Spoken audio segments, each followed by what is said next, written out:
Police ಅಧಿಕಾರಿಯೇ ಮಹಿಳೆ. ಆಕೆ ಆರೋಪಿಗಳ ಹತ್ರ 5 ಲಕ್ಷ ರೂಪಾಯಿಯನ್ನು ಹಣ ತೆಗೆದುಕೊಂಡು ಆರೋಪಿಗಳಿಗೆ ರಕ್ಷಣೆಯನ್ನ ಕೊಡ್ತಾಳೆ. ಈ ಪೊಲೀಸರಿಗೆ ರಕ್ಷಣೆ ಸಿಗ್ತಾ ಇಲ್ಲ ಅಂತೇಳಿ ಆ ಮಹಿಳೆ ಲೋಕಾಯುಕ್ತಕ್ಕೆ ಕಂಪ್ಲೇಂಟ್ ಅನ್ನ ಕೊಡ್ತಾಳೆ.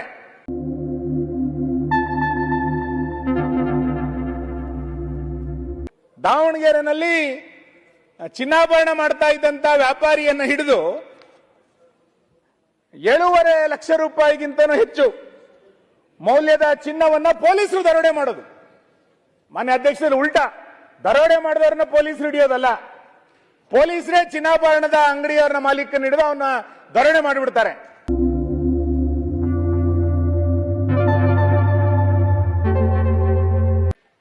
ಮುಖ್ಯಮಂತ್ರಿಗಳು ತುಂಬಾ ಕಡೆಗಳಲ್ಲಿ ಭಾಷಣ ಮಾಡಬೇಕಾದ್ರೆ ಹೇಳ್ತಾರೆ, ನಮ್ದು ಆಲಿಸುವ ಸರ್ಕಾರ, ನಮ್ಮ ಸರ್ಕಾರ ಆಲಿಸುವ ಸರ್ಕಾರ ಅಂತ ಹೇಳ್ತಾರೆ. ಈ ಘಟನೆ ನೋಡಿದಾಗ ನಿಮ್ದು ಶೋಷಿಸುವ ಸರ್ಕಾರ, ಆಲಿಸುವ ಸರ್ಕಾರ ಅಲ್ಲ ಇದು.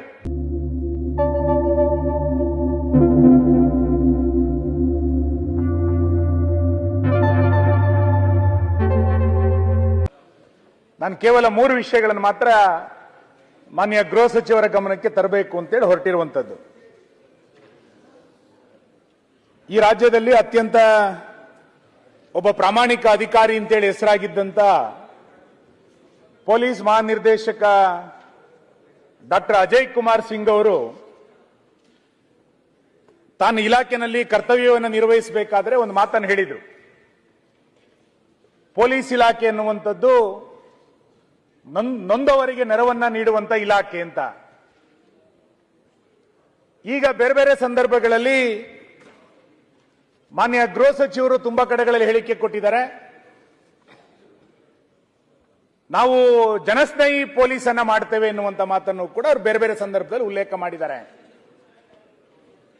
ಆದರೆ ಇತ್ತೀಚಿನ ದಿನಗಳಲ್ಲಿ ನಡೆದಂತ 10 ಘಟನೆಗಳನ್ನು ನೋಡಿದಾಗ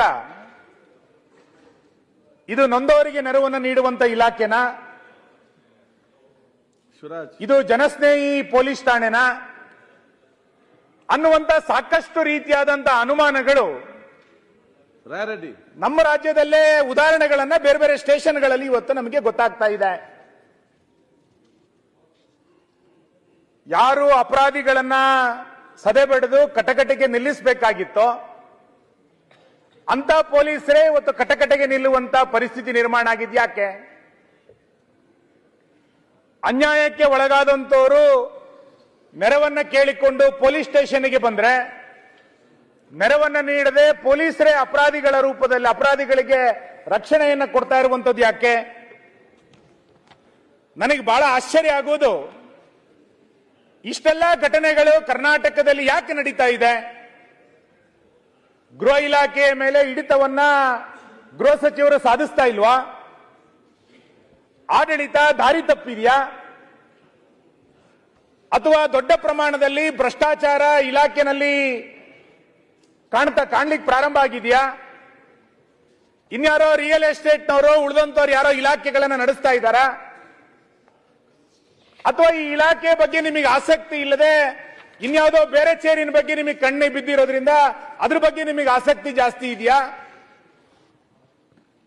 ಯಾಕೆ ಈ ರೀತಿ ಇವತ್ತು ಒಂದು ರೀತಿಯಾದಂತ ಆಡಳಿತ ಕರ್ನಾಟಕದಲ್ಲಿ ಪೊಲೀಸ್ ಇಲಾಖೆಯನ್ನ ಹಿಡಿತ ಕಳೆದುಕೊಳ್ಳುವಷ್ಟರ ಮಟ್ಟಿಗೆ ಯಾಕೆ ಇಲಾಖೆ ಇವತ್ತು ಮುಂದುವರಿತಾ ಇದೆ?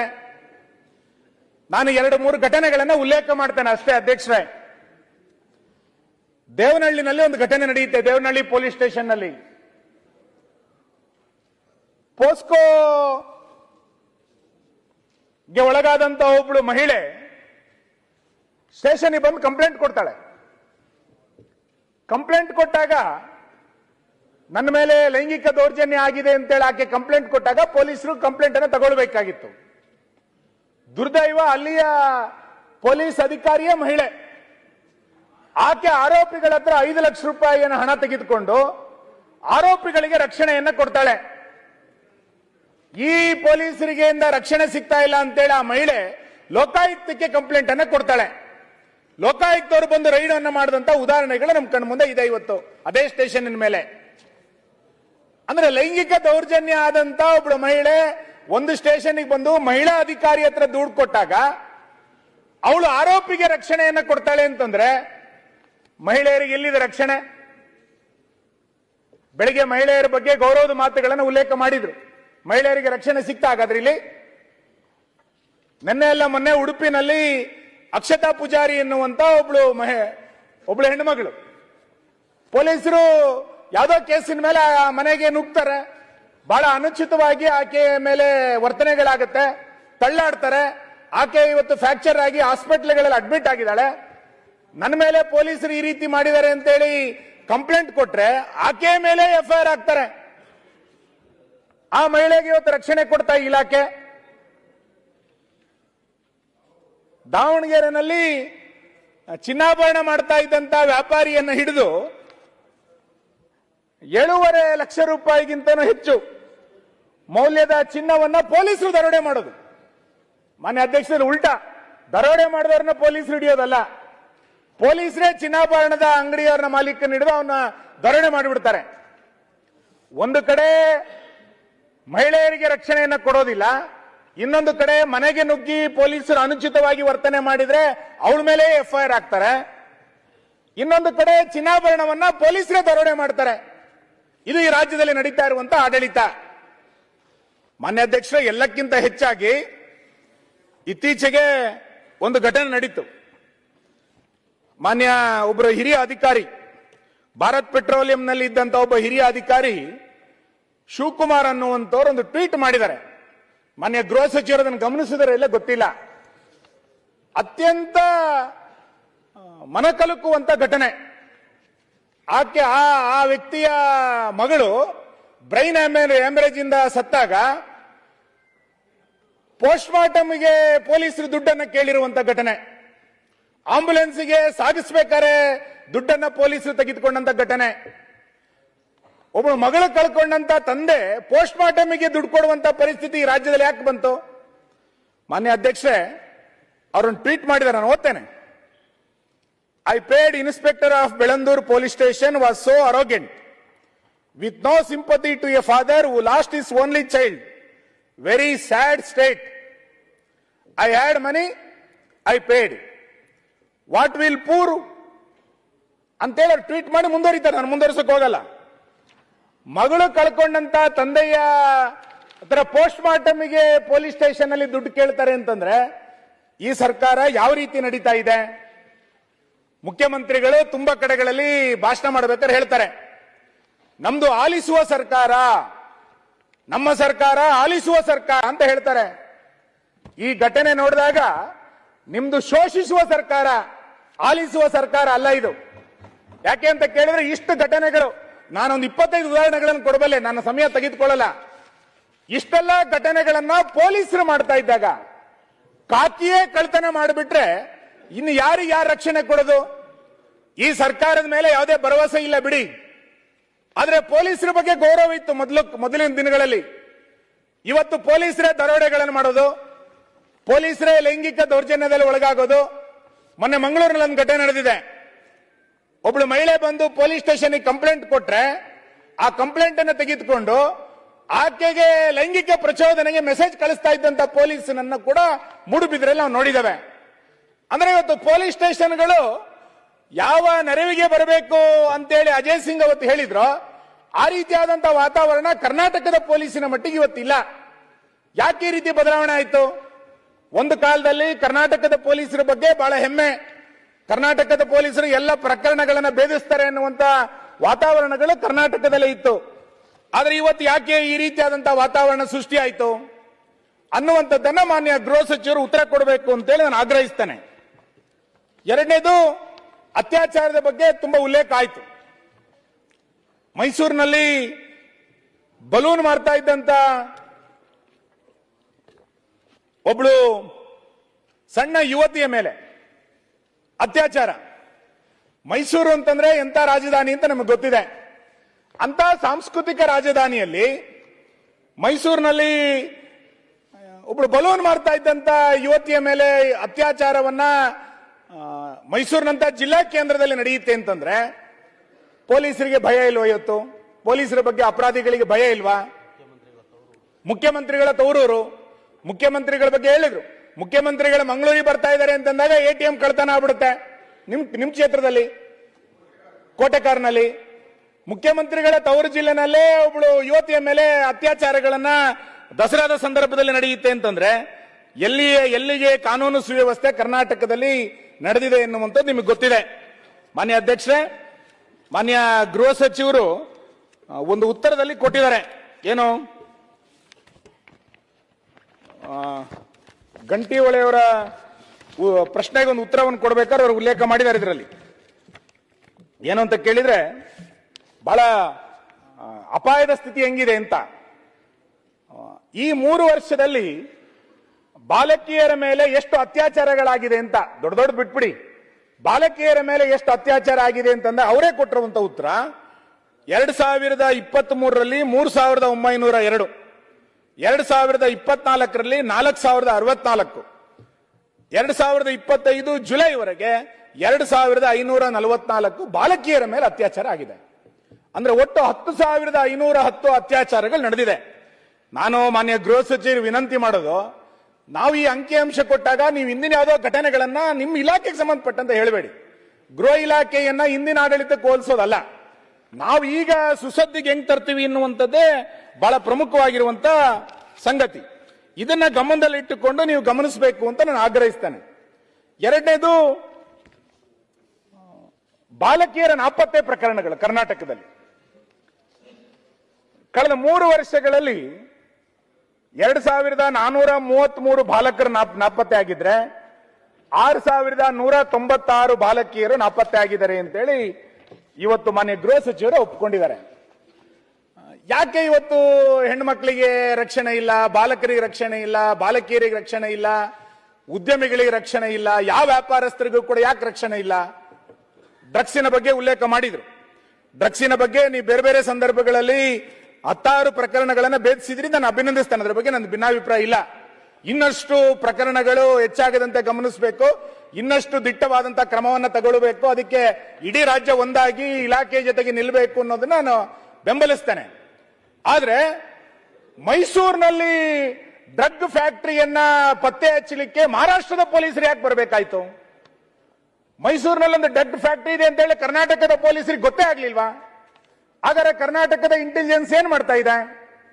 ಡ್ರಗ್ ಮಾರಾಟ, ಡ್ರಗ್ ಸಪ್ಲೈ ಬಿಡಿ, ಒಂದು ಡ್ರಗ್ ಫ್ಯಾಕ್ಟರಿಯನ್ನೇ ಬೆಂಗಳೂರಿನಲ್ಲಿ, ಮೈಸೂರಿನಲ್ಲಿ ಇತ್ತು, ಅದನ್ನ ಮಹಾರಾಷ್ಟ್ರದ ಪೊಲೀಸರು ಬಂದು ಇಲ್ಲಿ ನೋಡ್ಬೇಕು ಅಂತಂದ್ರೆ ನಿಮ್ ವೈಫಲ್ಯ ಅಂತ ಕರೀದಲ್ಲ, ಇದನ್ನ ಇನ್ನೇನಂತ ಕರೀಲಿಕ್ಕೆ ಸಾಧ್ಯ ಇದೆ? ಬೇರೆ ರಾಜ್ಯದ ಪೊಲೀಸರು ಬಂದು ಇಲ್ಲಿ ಫ್ಯಾಕ್ಟರಿಯನ್ನ ಪತ್ತೆ ಹಚ್ಚಬೇಕಾ? ಇಂಥ 100 ಪ್ರಕರಣಗಳು ಕರ್ನಾಟಕದಲ್ಲಿ ಇವತ್ತು ಬರ್ತಾ ಇರುವಂತ ಸಂದರ್ಭದಲ್ಲಿ ನಿಮ್ಮ ಇಲಾಖೆ ಏನ್ ಮಾಡ್ತಾ ಇದೆ ಅನ್ನೋದನ್ನ ಮಾನ್ಯ ಗೃಹ ಸಚಿವರು ಇವತ್ತು ಹೇಳಬೇಕಾಗಿದೆ. ನೀವು ಹುಲಿ ಉಗುರಿಗೆ ತೆಗೆದುಕೊಂಡಂತ ಆಸಕ್ತಿಯನ್ನ ನಿಮ್ಮ ಇಲಾಖೆ ಬಗ್ಗೆ ತೆಗೆದುಕೊಂಡು ಬಿಟ್ಟಿದ್ರೆ ಸ್ವಲ್ಪ ಎಲ್ಲ ಒಂದು ಕಡೆ ಇಲಾಖೆ ಸುಧಾರಿಸ್ತಾ ಇತ್ತು. ನಿಮಗೆ ಆಸಕ್ತಿ ಇಲ್ಲ ಅಂತ ಅನ್ನಿಸ್ಲಿಕ್ಕೆ ಪ್ರಾರಂಭ ಆಗಿದೆ ಇವತ್ತು ಇತ್ತೀಚಿನ ದಿನಗಳಲ್ಲಿ. ಆಸಕ್ತಿ ಇಲ್ಲ ಅಂತಂದ್ರೆ ನಿಮಗೆಲ್ಲ ಒಂದು ಕಡೆ ಬೇಜಾರಾಗ್ಬಿಡ್ಬೋದು, ಏನಪ್ಪಾ ನಾನು ಇಷ್ಟೆಲ್ಲ ಕೆಲಸ ಮಾಡಿದ್ರೆ ಆಸಕ್ತಿ ಇಲ್ಲ ಅಂತ ಹೇಳ್ತೀಯಲ್ಲ ನೀನು ಅಂತ ಹೇಳ್ಬಿಡ್ಬೋದು. ಪತ್ರಿಕೆಗಳಲ್ಲಿ ಬರ್ತಾ ಇರುವಂತಹ ವರದಿ ಮತ್ತು ಬೇರೆ ಬೇರೆ ನಿವೃತ್ತ ಅಧಿಕಾರಿಗಳು ಆಫ್ ದಿ ರೆಕಾರ್ಡ್ ಹೇಳ್ತಾ ಇರುವಂತಹ ಸಂಗತಿಗಳೇನು ಅಂತ ಕೇಳಿದ್ರೆ, ಯಾಕೆ ಕಾನ್ಸ್ಟೇಬಲ್ನಿಂದ ಹಿಡಿದು ಜಿಲ್ಲಾ ಮಟ್ಟದ, ವಿಭಾಗ ಮಟ್ಟದ ಹಿರಿಯ ಅಧಿಕಾರಿಗಳ ತನಕ ಯಾಕೆ ಈ ರೀತಿಯ ಅಪರಾಧಿ ಕೃತ್ಯಗಳಲ್ಲಿ ಪೊಲೀಸರೇ ಭಾಗಿಯಾಗಿದ್ದಾರೆ ಅಂತ ಹೇಳ್ತಾರೆ ಅಂತ ಕೇಳಿದ್ರೆ, ಪೊಲೀಸ್ ಇಲಾಖೆಯಲ್ಲಿ ಬಹಳ ದೊಡ್ಡ ಪ್ರಮಾಣದಲ್ಲಿ ಭ್ರಷ್ಟಾಚಾರ ತಾಂಡಾಡ್ತಾ ಇದೆ ಅಂತ. ಭ್ರಷ್ಟಾಚಾರ ಇವತ್ತು ಒಂದೊಂದು ಸ್ಟೇಷನ್ಗಳಿಂದ ಹಿಡಿದು IG ಆಫೀಸಿನ ತನಕ ಯಾಕೆ ಬಂತು? ವರ್ಗಾವಣೆನಲ್ಲಿ ಇಂಥದಕ್ಕೆ ಇಂತಿಷ್ಟೇ ಅಂತೇಳಿ ನೀವೇನಾದ್ರು ನೇಮಕ ಮಾಡ್ಬಿಟ್ಟಿದ್ದೀರಾ? ನಾವೆಲ್ಲ ವಿದ್ಯಾರ್ಥಿಗಳಾಗಿದ್ದಾಗ ನಮಗೆ ಹೇಳ್ತಾ ಇದ್ರು, ಏನು ಪೊಲೀಸ್ ಇಲಾಖೆನಲ್ಲಿ ABC ಅಂತ ಒಂದು ಇಲಾಖೆಗಳು ಇರಬಹುದು ಅಂತ. ಏನು ABC ಅಂದ್ರೆ, ಹೆಚ್ಚು ಕ್ರೈಮ್ಗಳು ನಡೆದ್ರೆ ಅದು A ಕ್ಯಾಟಗರಿ, ಸ್ವಲ್ಪ ಕಡಿಮೆ ಕ್ರೈಮ್ ನಡೆದ್ರೆ ಅದು B ಕ್ಯಾಟಗರಿ, ಕ್ರೈಮೇ ನಡೀಲಿಲ್ಲ ಅಂತಂದ್ರೆ C ಕ್ಯಾಟಗರಿ ಅಂತ ನಾವು ಅನ್ಕೊಳ್ತಾ ಇದ್ವಿ. ಈಗ ಉಲ್ಟಾ ಆಗಿದೆ. ಹೆಚ್ಚು ಆದಾಯ ಬರುವಂತದ್ದು A ಸ್ಟೇಷನ್, ಸ್ವಲ್ಪ ಕಡಿಮೆ ಆದಾಯ ಬರುವಂತದ್ದು B ಸ್ಟೇಷನ್. ಇನ್ನು ಆದಾಯ ಇಲ್ಲದೆ ಇರುವಂತ ಸ್ಟೇಷನ್ ಇಲ್ವೇ ಇಲ್ಲ, ಬಿಟ್ಟೇ ಬಿಟ್ಟಿವಿ ಈಗ ನಾವು. ಬರೀ A ಮತ್ತು B ಸ್ಟೇಷನ್ ಅಷ್ಟೇ. ಪತ್ರಿಕೆಗಳಲ್ಲಿ ಬಂದಿರೋದನ್ನ ನೋಡಿದಾಗ ಆಶ್ಚರ್ಯ ಆಗ್ಬಿಡುತ್ತೆ ನನಗೆ. ಏನಂತ ಕೇಳಿದ್ರೆ, ಪೊಲೀಸ್ ಸ್ಟೇಷನ್ಗಳ ರೇಟ್ಗಳನ್ನ ಫಿಕ್ಸ್ ಮಾಡಿದ್ದಾರೆ. ಆಯಕಟ್ಟಿನ ಠಾಣೆಗೆ ಇನ್ಸ್ಪೆಕ್ಟರ್ ವರ್ಗಾವಣೆ ಆಗಬೇಕಾಗಿದ್ರೆ 20 ಲಕ್ಷದಿಂದ 50 ಲಕ್ಷ, ACP ದರ್ಜೆಯ ಪೋಸ್ಟಿಂಗಿಗೆ 75 ಲಕ್ಷ, 75 ಲಕ್ಷ, SP ದರ್ಜೆಯ ಅಧಿಕಾರಿಗಳಿಗೆ 2 ಕೋಟಿಯಿಂದ 3 ಕೋಟಿ ರೂಪಾಯಿ ರಕ್ಷಣೆಯನ್ನ ಮಾಡಬೇಕಾದಂತ ಅಧಿಕಾರಿಗಳ ಹತ್ರ ವರ್ಗಾವಣೆಗೆ ಸರ್ಕಾರ ಹಣ ತೆಗೆದುಕೊಂಡ್ಬಿಟ್ರೆ ಎಲ್ಲಿಗೆ ಹೋಗಬಹುದು ಪರಿಸ್ಥಿತಿ? ಸುಪ್ರೀಂ ಕೋರ್ಟಿನ ತೀರ್ಪಿನ ಅನ್ವಯ ಅಥವಾ ಸುಪ್ರೀಂ ಕೋರ್ಟಿನ ನಿರ್ದೇಶನದ ಅನ್ವಯ ಪೊಲೀಸ್ ಎಸ್ಟಾಬ್ಲಿಷ್ಮೆಂಟ್ ಬೋರ್ಡ್ ಅನ್ನ ಸರ್ಕಾರ ಮಾಡಿದೆ. ವರ್ಗಾವಣೆಗಳು ಆ ಎಸ್ಟಾಬ್ಲಿಷ್ಮೆಂಟ್ ಬೋರ್ಡಿನ ಮುಖಾಂತರವೇ ನಡಿಬೇಕು ಅನ್ನುವಂಥದ್ದು ನಿಯಮ ಇರುವುದು. ನೀವು ಅಧಿಕಾರಕ್ಕೆ ನೀವು ಈ ಇಲಾಖೆಯನ್ನು ವಹಿಸಿಕೊಂಡ ನಂತರ ಪೊಲೀಸ್ ಎಸ್ಟಾಬ್ಲಿಷ್ಮೆಂಟ್ ಬೋರ್ಡ್ನಲ್ಲಿ ಎಷ್ಟು ವರ್ಗಾವಣೆಗಳನ್ನು ಮಾಡಿದಿರಿ? ಈಗ ಗೊತ್ತಿಲ್ಲ ಹೆಂಗೆ ನಡೆದಿದೆ ಅಂತ. ಮಾನ್ಯ ಅಧ್ಯಕ್ಷರೇ, ನೀವು ಒಂದು ಕಡೆ ಹೇಳಿಕೆ ಕೊಟ್ಟು ನಾನು ಅಭಿನಂದಿಸ್ತೇನೆ. ಮಾನ್ಯ ಅಧ್ಯಕ್ಷರೇ, ನಾನು ಮಾನ್ಯ ಅಧ್ಯಕ್ಷರೇ, ವರ್ಗಾವಣೆಯಲ್ಲಿ ಬಹಳ ದೊಡ್ಡ ಪ್ರಮಾಣದಲ್ಲಿ ದಂಧೆ ನಡೀತಾ ಇದೆ ಎನ್ನುವಂಥದ್ದನ್ನು ನಾನು ಗಟ್ಟಿಯಾಗಿ ಹೇಳಬಲ್ಲೆ. ಮಾನ್ಯ ಗೃಹ ಸಚಿವರು ಒಂದು ಹೇಳಿಕೆಯನ್ನು ಕೊಟ್ಟರು, ನಾನು ಅವ್ರನ್ನ ಅಭಿನಂದಿಸ್ತೇನೆ. ಏನು, ನಾನು ಪೊಲೀಸ್ ಇಲಾಖೆಯಲ್ಲಿ ₹1 ವರ್ಗಾವಣೆಯಲ್ಲಿ ₹1 ದುಡ್ಡು ಮುಟ್ಟಿಲ್ಲ, ಅಕಸ್ಮಾತ್ ನಾನು ಮುಟ್ಟಿದ್ರೆ ರಾಜೀನಾಮೆಯನ್ನು ಕೊಟ್ಬಿಡ್ತೇನೆ ಅಂತ ಮಾತನ್ನು ಅವ್ರು ಹೇಳಿದ್ರು. ನೀವು ಸಜ್ಜನರು, ನೀವು ಯತಿಗಳು, ಯಾವ ಇಂದ್ರ ಇದರಲ್ಲಿ ಕೈ ಹಾಕಿದಾನೆ ಹೇಳಿ? ಯಾವ ಇಂದ್ರಚಂದ್ರರು ಈ ಪೊಲೀಸ್ ಸ್ಟೇಷನ್ ಪೊಲೀಸಿನ ವರದಿನಲ್ಲಿ ಕೈ ಹಾಕಿದ್ರು? ನಿಮ್ಮನ್ನ ನಿಯಂತ್ರಣ ಮಾಡ್ತಾ ಇರುವಂತಹ ಇಂದ್ರಿಯ ಶಕ್ತಿ ಯಾವುದು ಕರ್ನಾಟಕದಲ್ಲಿ? ಹಾಗಾದ್ರೆ ನಿಮ್ಮ ವರ್ಗಾವಣೆಯ ಪಟ್ಟಿಯನ್ನ ನೀವಲ್ಲದೆ ಇನ್ಯಾರು ಬದಲಾಯಿಸಲಿಕ್ಕೆ ಸಾಧ್ಯ ಇದೆ? ನಿಮಗೆ ಇವತ್ತು ಇದನ್ನ ನಿಯಂತ್ರಣ ಮಾಡಲಿಲ್ಲ ಅಂತಂದ್ರೆ ಯಾವ ಇಂದ್ರ ಇದನ್ನ ನಿಯಂತ್ರಣ ಮಾಡ್ತಾ ಇದ್ದಾನೆ? ಇದನ್ನ ಹೇಳ್ಬೇಕಲ್ಲ ನೀವು. ಪಟ್ಟಿ ನಿಮಗೆ ಗೊತ್ತಿಲ್ಲಲೇ ವರ್ಗಾವಣೆಗಳು ಬರುತ್ತೆ ಅಂತಂದ್ರೆ ಹಾಗಾದ್ರೆ ನೀವು ತಗೊಳ್ಳಿಲ್ಲಪ್ಪ, ವಯಸ್ ಅಪ್ರಿಷಿಯೇಟ್. ಹಾಗಾದ್ರೆ ಬೇರೆಯವ್ರು ತಗೊಳ್ತಾ ಇಲ್ವಾ ಅಂತ ನೀವು ಒಪ್ಕೊಳ್ಳಿ. ಬೇರೆಯವ್ರು ಯಾರೋ ಇದನ್ನ ಕೈ ಆಡಿಸ್ತಾ ಇದ್ದಾರೆ ಇಲ್ವಾ ಅಂತ ಹೇಳಿ. ಹಾಗಾದ್ರೆ ಕಾಕಿ ಕರಪ್ಷನ್ ಆಗಿದೆ, ಇದು ನಮ್ಮ ಆರೋಪ. ಕಾಕಿ ಬಂದೋಬಸ್ತ್ ಮಾಡಬೇಕಾಗಿತ್ತು.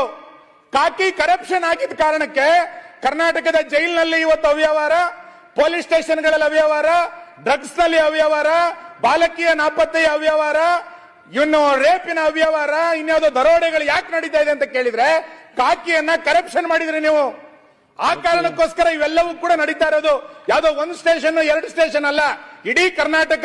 ಬೀದರ್ನಲ್ಲಿ ATM ದರೋಡೆ ಆಗುತ್ತೆ, ಕೋಟೆಕರ್ನಲ್ಲಿ ದರೋಡೆ ಆಗುತ್ತೆ, ಬೆಂಗಳೂರಿನಂತ ರಾಜಧಾನಿಯಲ್ಲಿ ATM ದರೋಡೆಗಳಾಗುತ್ತೆ ಅಂತಂದ್ರೆ ಸರ್ಕಾರ ಏನ್ ಮಾಡ್ತಾ ಇದೆ? ಈ ಹಿನ್ನೆಲೆಯಲ್ಲಿ ಮಾನ್ಯ ಗೃಹ ಸಚಿವರಿಗೆ ನಾನು ಆಗ್ರಹಿಸ್ತೇನೆ, ದಯಮಾಡಿ ಇದಕ್ಕೆ ಉತ್ತರ ಕೊಡಿ. ನೀವು ಹೆಂಗೆ ಈ ಎಲ್ಲ ಅಪರಾಧಿಗಳನ್ನ ಮಾಡ್ಲಿಕ್ಕೆ ಹೆಂಗೆ ಮೌನವಾಗಿ ಕೂತಿದ್ದೀರಿ ಇದನ್ನು ಗಮನಿಸಿ. ಆ ಕಾರಣಕ್ಕೆ ನಾನು ಇವತ್ತು ಕಾನೂನು ಸುವ್ಯವಸ್ಥೆನಲ್ಲಿ ಎಲ್ಲ ವಿಷಯಗಳನ್ನ, ಇನ್ನು ನಮ್ಮ ಸದಸ್ಯರು ಬೇರೆ ಬೇರೆ ವಿಷಯಗಳನ್ನು ಮಾತಾಡಬೇಕು ಅಂತ ಅನ್ಕೊಂಡಿದ್ದೀವಿ ನಾವು. ಹಾಗಾಗಿ ಇದನ್ನ ತಕ್ಷಣ ಸರ್ಕಾರ, ಮಾನ್ಯ ಗೃಹ ಸಚಿವರು ಇದನ್ನ ಅರ್ಥ ಮಾಡಿಕೊಂಡು ಇದನ್ನ ಹೇಗೆ ನಿಭಾವಣೆ ಮಾಡಬೇಕು ಅಂತ ನೋಡಿ, ಇಲ್ಲ ಅಂತಂದ್ರೆ ಆ ಜಾಗ ಬಿಟ್ಟು ಹೋಗಿ ಎನ್ನುವಂತ ಮಾತನ್ನು ನಾನು ಈ ಸಂದರ್ಭದಲ್ಲಿ ಆಗ್ರಹಿಸ್ತೇನೆ.